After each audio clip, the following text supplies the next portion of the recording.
आता आपण मार्केट पाहू शकतो इथून इथपर्यंत खाली गेले. सो हे मार्केट जे आहे ते इथून कुठल्या लेवलपर्यंत रिव्हर्स होणार आणि कुठे आपल्याला माहिती पडणार की मार्केटने इथूनच का मोमेंटम जी घेतली आणि इथूनच रिव्हर्स का झालंय, बरं का. सो हे सगळं जे आहे ना आपण आज शिकणार आहोत. बरं, आणखी पुढे पाहता मार्केटमध्ये बरेच असे आपल्याला सपोर्ट अँड रेजिस्टन्स पाहायला मिळू शकतात. बघू शकता तुम्ही इकडे एक रेजिस्टन्स बनलाय, देन अगेन इकडे एक रेजिस्टन्स बनलेला आहे, देन अगेन इकडे एक रेजिस्टन्स बनलेला आहे. सो सपोर्ट अँड लेवल्स पण जे आहेत ते आपल्याला ह्या टूलमुळे माहिती पडतात. आणि सगळ्यात महत्त्वाचं की ह्या लेवल्समुळे आपल्याला एंट्री आणि एक्झिट कशा पद्धतीने अनालिसिस करायची हेही समजणं सोपं जातं.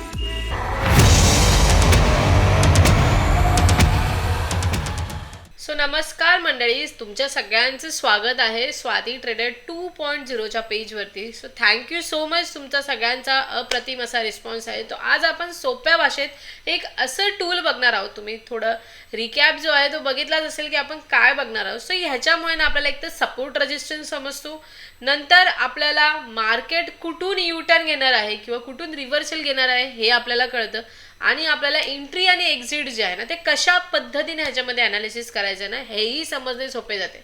सो काय आहे ह्या टूलचं नाव, तर ह्या टूलचं नाव आहे फिबोनाची रिट्रेसमेंट. ऐकलं असेल तुम्ही, बरेच जण बरेच वेगवेगळे सेटिंग्स जे आहेत ना ह्याच्या यूज करतात, पण एक सिंपल आणि सरळ साधी सेटिंग्स आणि त्याने केलेली कमाल जी आहे ना आपण आजच्या व्हिडिओमध्ये पाहणार आहोत. व्हिडिओ शेवटपर्यंत नक्की बघा, आणि जर तुम्हाला हा व्हिडिओ आवडला तर नक्कीच व्हिडिओला लाईक आणि सबस्क्राईब करायला विसरू नका. आणि हो, ज्यांना शिकण्याची इच्छा आहे त्यांच्यापर्यंत ही व्हिडिओ नक्की पोहोचव. तर चला मग सुरुवात करूया. सो आता तुम्ही बघू शकता मी हे 5 मिनिट्सच्या टाइम फ्रेमवरती, आणि तुम्ही हा सेटअप गोल्ड, क्रिप्टो आणि आपलं इंडियन मार्केट कुठल्याही चार्टवरती अनालिसिस करू शकता. उत्तम काम करतो. ओके, उत्तम. सो तुम्ही आता बघू शकता मार्केट जे आहे ना ते डाऊनला गेले. तुम्ही इथे पाहू शकता ह्या ठिकाणी मार्केट जे आहे ना ते डाऊनला गेलंय. सो आता आपल्याला एक प्रश्न असतो की आता हा मार्केट डाऊनला गेलं तर आता थोडंसं आपल्याला अपसाईडची मुवमेंट जी आहे ती बघायला मिळणार आहे. पण ही अपसाईडची मुवमेंट ॲक्च्युअल कुठल्या गोष्टीमुळे आपल्याला माहिती पडणार, तर तो आहे फिबोनाचीचा टूल. ओके, सो सिम्पली तुम्ही इथे बघू शकता इकडे तुमच्या राईट हँड साईडला, ओके, म्हणजे आता माझी लेफ्ट हँड साईड आहे, इथे तुम्ही बघितलं तर इथे एक फिब रिट्रेसमेंट म्हणून लिहिलेलं आहे. ओके, फिब रिट्रेसमेंट म्हणून लिहिलेलं आहे. तर ह्याचा यूज कसा करायचा मी तुम्हाला सांगते. ओके, तुम्ही इथे बघू शकता एक इकडे हाय बनलेला आहे, मार्केटने एक इकडे हाय बनवलेला आहे. ओके, आणि मार्केटने आता इकडे एक लो बनवलेला आहे, आणि मार्केट इथून समजा आता ग्रीन कॅन्डल बनवतोय. मार्केट समजा आता इथे ग्रीन कॅन्डल बनवतोय. सो आपलं अनालिसिस काय आहे की मार्केट आता रिव्हर्सल घेणार आहे. सिम्पली इकडे फिबचा जो रिट्रेसमेंटचा टूल आहे तो यूज करायचा, इथे सिलेक्ट करायचा, आणि जिथून तुम्ही हाय आणि लो मार्क केलेला आहे त्याला स्ट्रेच करायचा. हाय आणि लो जिथे मार्क केलेला आहे तो तुम्ही स्ट्रेच करायचा आणि थोडा लांबपर्यंत खेचत न्यायचा. आता याची खरी कमाल मी तुम्हाला सांगते. तर तुम्ही इथे बघू शकता मी ह्या ज्या लेवल्स ज्या आहेत ना ते इथे यूज केल्या आहेत. तुम्ही जेव्हा हा यूज कराल तेव्हा तुम्हाला डिफॉल्ट सेटिंग मिळेल. ओके, तुम्हाला ह्याची डिफॉल्ट सेटिंग मिळेल काही अशी रंगीबिरंगी. ओके, काही अशी मिळेल. तर एवढ्या सगळ्या लाईन्स आपल्याला काही गरजेच्या नाही आहेत. एवढ्या सगळ्या लाईन्स ज्या आहेत ना त्या आपल्याला गरजेच्या नाही आहेत. आपल्याला सिम्पली काय करायचं आहे, ओके, सिम्पली तुम्ही सेटिंग सगळ्यांनी इकडे लक्ष देऊ नये का. आपल्याला सिम्पली काय करायचं, आपल्याला फक्त 4 लाईन्स गरजेच्या आहेत. 0, ओके, 0. तुम्ही एक काम करायचं, ह्या सगळ्या ज्या लाईन्स आहेत ना त्याच्यापैकी 0, 0.5, 1.618 आणि आपल्याला हवी आहे 1.8. आता तुम्ही बघाल अरे इथे तर 1.8 नाहीच आहे, तर हा जो 2.618 आहे ना त्याला एडिट करायचं आणि 1.8 म्हणून सिलेक्ट करायचं. ओके, 1.8 म्हणून सिलेक्ट करायचं, इथे ओके करायचं. मग तुम्हाला ह्या लेवल्स ज्या आहेत त्या मिळतील. सो ह्यातली ही जी 0.5 ची लेवल दिसते ना तुम्हाला, ही जी 0.5 ची लेवल ही मेन जी आहे ती सपोर्ट किंवा रेजिस्टन्सचं काम करते. बरं का, ही जी आहे ना ती सपोर्ट किंवा रेजिस्टन्सचं काम करते. ओके, सेटिंग्स तर तुम्हाला कळाली. तो आता सिम्पली ही जी 0.5 ची लाईन आहे ना, ही जी 0.5 ची लाईन आहे ना ही मेन जी आहे ना ती सपोर्ट आणि रेजिस्टन्सचं काम करणार आहे. ही जी मेन आहे ना ती सपोर्ट आणि रेजिस्टन्सचं काम करणार. तर आपण ऑलरेडी मार्केट डाऊन ठेवलेलं आहे. सो आता जेव्हा हे मार्केट चढतंय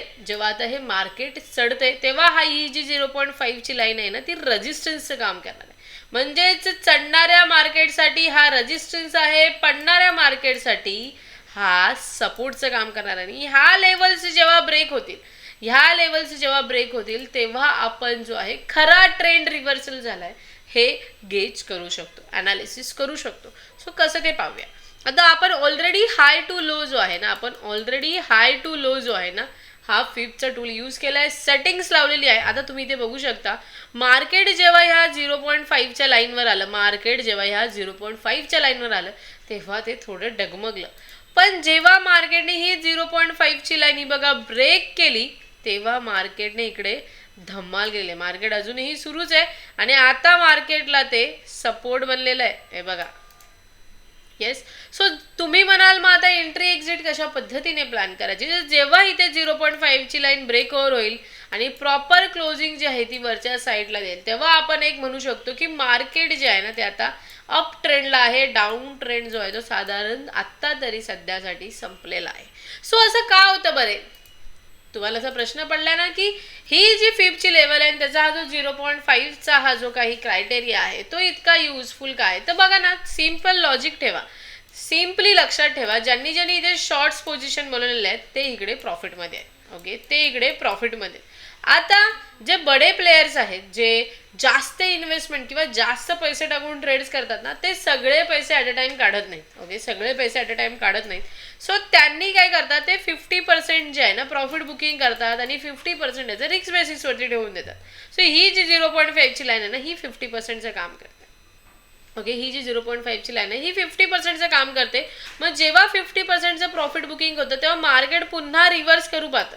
पण जर हे 50%चं प्रॉफिट नसेल, बुकिंग नसेल तर मार्केट जे ह्याला ब्रेक करून ट्रेंड जो आहे तो चेंज करण्याचा प्रयत्न करतो. So this is the levels. ह्याच्यामुळे आपल्याला सपोर्ट रेजिस्टन्स कळाला, मार्केट कशा पद्धतीने कुठून रिव्हर्स होईल ह्याचा एक अंदाज आला. सो ह्याचे थोडेसे आपण बॅक टेस्टिंगही पाहूया. हे बघा इकडे आपण सिम्पली एक रिसेंट हाय पकडलाय, लो, जसं सेम मी तुम्हाला आता दाखवलं. सिम्पली आपण हाय पकडलाय आणि इकडे लो पकडलेला आहे आणि मार्केटने जशी ही 0.5ची लेवल ब्रेक केली, मार्केटने जशी ही 0.5ची लेवल ब्रेक केलेली आहे, मार्केटने जे काही मोमेंटम घेतले हे बघा तुम्ही पाहू शकता. मार्केट ऑलमोस्ट मल्टिपल पर्सेंटेजमध्ये जे आहे ना ते रिव्हर्सल झालेलं आहे. ओके, सो ही धमाल आहे, ही कमाल आहे ह्या सेटअपची. तुम्हाला आणखी एक मी एक्झाम्पल दाखवते. ओके, आता हे आपण सेम पडणाऱ्या मार्केटचं बघितलेलं आहे. आता आपण आणखी हे सेम पडणार आहे. इथे पण बघू शकता आपण again high to low mark केलाय. मार्केट पडलंय, जशी ही लेवल ब्रेक झाली हे बघा पुन्हा इथे टच करण्याचा प्रयत्न केला पण मार्केट काही 0.5 लेवलच्या खाली आलेलं नाहीये आणि मार्केटने धमाल गेली, धमाल. ओके, सो आपण आता ह्याचे अगेन्स्ट, आता आपण नेहमी हाय टू लो बघितले 2-3 एक्झाम्पल्स, आता आपण लो टू हाय वाले बघूया. येस, आता आपण लो टू हाय वाले इथे पॉइंट्स बघणार आहोत. तुम्ही इथे बघू शकता मार्केट जे आहे ना हे बघा लो पकडलाय आपण, एक हाय पकडलेला आहे. ओके, आता आपल्याला आहे की मार्केट खूप चढलंय, आता मार्केट पडण्याच्या डायरेक्शन मध्ये असू शकतो. जसं तुम्ही बघू शकता मी एक लो मार्क केलाय आणि मी एक हाय मार्क केलाय आणि जशी ह्या मार्केटने 0.5चा सपोर्ट ब्रेक केलाय, मार्केटने आपले जे काही 1.618 आणि 1.8 हे लेवल्सचं काम करतात की मार्केट इथपर्यंत पडू शकतं. ते लेवल्स पण क्रॉस करून मार्केट जे आहे ओव्हरसेल झालेलं आहे इथे. ओके, आणि हे कशामुळे कळालं आपल्याला, फिबोनाचीच्या टूलमुळे. याचा आपण आणखी एक मी तुम्हाला एक्झाम्पल दाखवते. हे बघा इथे आपण एक लो टू हाय मार्क केलाय बघा. इकडे एक आपण हा लो पकडलाय आणि हा एक हाय पकडलेला आहे. ओके, लो टू हाय पकडलाय. जसं इकडे ब्रेकआउट झालंय मार्केटने पुन्हा रिट्रेसमेंट करण्याचा प्रयत्न केला खरा, पण मार्केट जे आहे ते अगेन रिव्हर्स झालंय. सो जेव्हा आपण याचा रिस्क लावू म्हणजेच की आपण स्टॉप लॉस लावू ना तेव्हा रिसेंट स्विंग हाय किंवा स्विंग लो तो ॲज अ रिस्क किंवा ही जी 0ची लेवल आपण जी पकडली ना ती ॲज अ बफर म्हणून आपण रिस्क कन्सिडर करू शकतो, हे लक्षात ठेवा. ओके, ॲज अ बफर म्हणून रिस्क जी आहे ती कन्सिडर करू शकतो. सो अशा पद्धतीने ना जो फिबोनाचीचा टूल जो आहे तो इथे यूज करायचा आहे. बघा इकडे पण मी एक एक्झाम्पल दिलेलं आहे.